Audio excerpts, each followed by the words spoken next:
Many facts in the first episode of True Detective's fourth season imply that Annie is somehow related to the deaths of the researchers. Danvers informs Travis that Annie's tongue was severed by her assassins, but no one ever discovered it.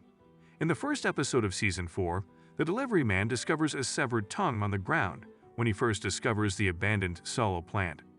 Danvers subsequently hypothesizes that the tongue probably belonged to a local lady who tended fishing nets by licking their threads, based on the dents on the tongue.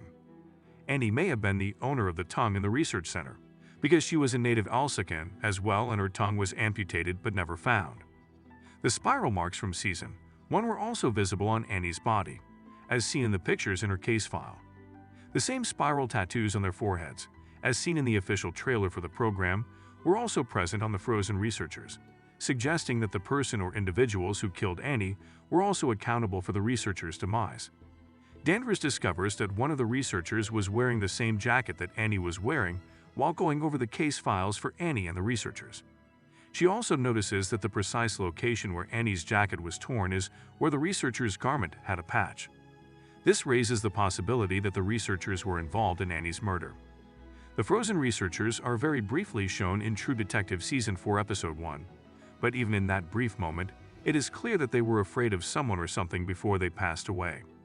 The fact that Danvers says they were killed before they were frozen makes it difficult to ignore the possibility that something other than hypothermia scared them so much.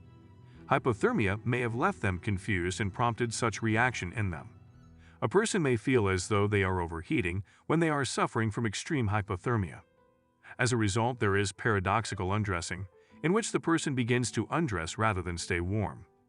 It is likely that the researchers who were frozen were not wearing garments due to the same occurrence.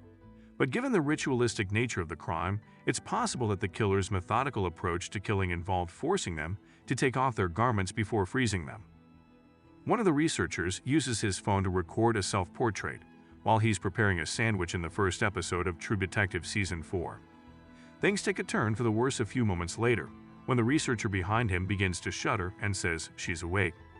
It would be safe to assume that the researcher's phone contains all the information that reveals what happened to him and his colleagues in True Detective Season 4, given how the phone was filming a video.